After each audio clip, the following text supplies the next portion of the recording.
그러므로 성령이 이르신 바와 같이 오늘 너희가 그의 음성을 듣거든 광야에서 시험하던 날에 거역하던 것 같이 너희 마음을 완고하게 하지 말라. 거기서 너희 열조가 나를 시험하여 증언하고 40년 동안 나의 행사를 보았느니라. 그러므로 내가 이 세대에게 노하여 이르기를 그들이 항상 마음이 미혹되어 내 길을 알지 못하는도다 하였고, 내가 노하여 맹세한 바와 같이 그들은 내 안식에 들어오지 못하리라 하였다 하였느니라.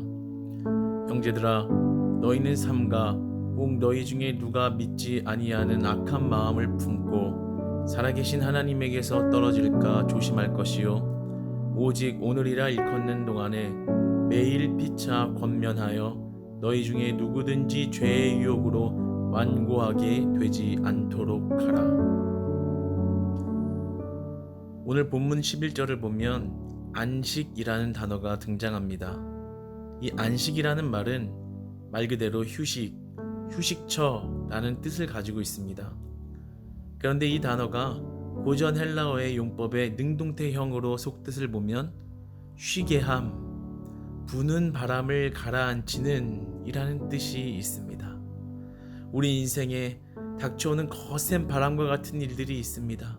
사람과의 관계에서 오는 상처와 분노, 경제적인 어려움으로 인한 걱정과 고난들, 어떠한 재난으로 인한 피해들, 너무나도 많은 인생의 거친 바람들이 불어오곤 합니다. 그런데 주님이 주시는 안식은 이 거센 바람을 가라앉히는, 부는 바람을 가라앉히는, 쉬게 하는 안식이라는 것입니다. 이 안식이라는 단어는 말만 들어도 요즘과 같은 코로나19 시대에 정말 우리에게 더 큰 위로와 더 큰 소망으로 다가옵니다. 그런데 더 놀라운 것은 오늘 본문에서 말하는 안식은 단순히 우리가 사는 현세의 삶의 안식만이 아니라 동시에 영원한 안식, 영원한 안식을 의미하고 있습니다. 바로 영생 복락을 의미합니다. 우리가 이 땅에서 짊어진 모든 인생의 무게를 다 내려놓고 더 이상 슬픔과 아픔과 고통이 없는 그 영원한 안식처에서 우리를 영원히 쉬게 하신다 라고 말씀하십니다. 그 영원한 안식이 바로 오늘 본문의 안식입니다. 우리의 진정한 쉼이 있는 휴식처인 것입니다. 그런데 오늘 본문은 이 안식처에 들어가기 위한 조건이 있다고 말씀하십니다. 그 조건은 바로 우리 주 예수 그리스도를 믿는 믿음을 가지고 믿음으로 살아내는 자들의 것이라고 말씀하고 있습니다. 그러나 우리가 이 땅에서 이 믿음을 지키고 산다는 것은 결단코 쉬운 일만은 아닙니다.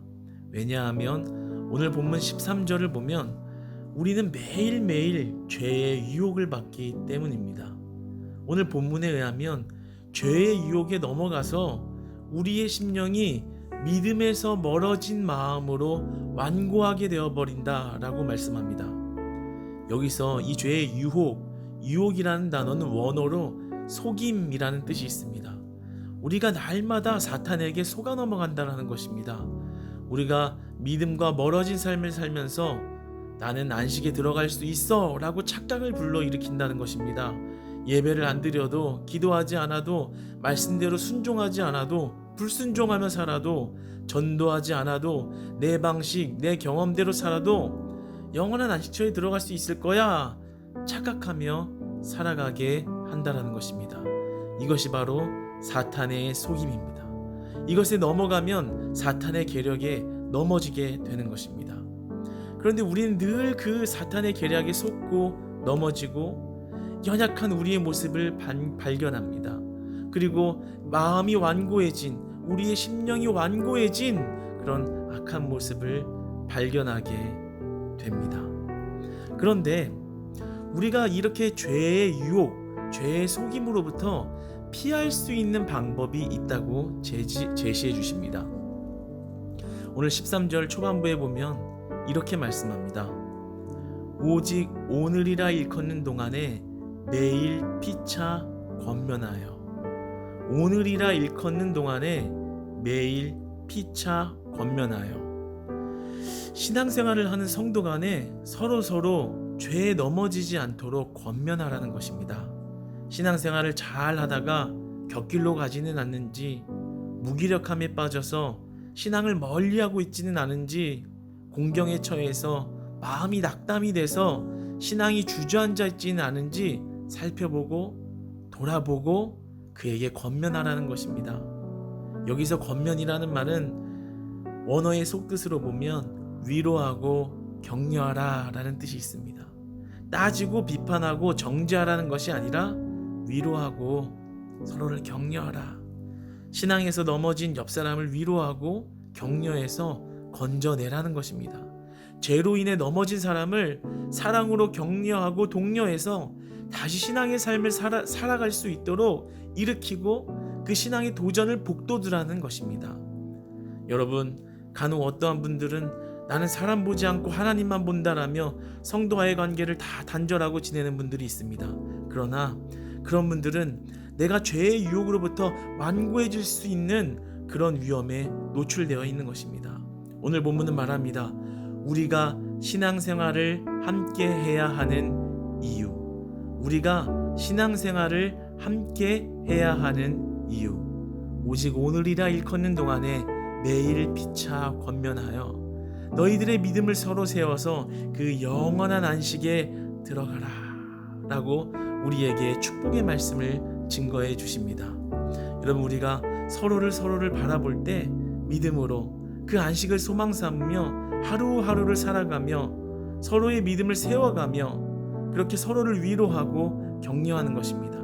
그렇게 사랑으로 권면할 때 죄악이 떠나가는 것이고 의심이 떠나가는 것이고 우울증이 떠나가는 것이고 절망 가운데서도 다시 일어나는 위로를 받는 것입니다.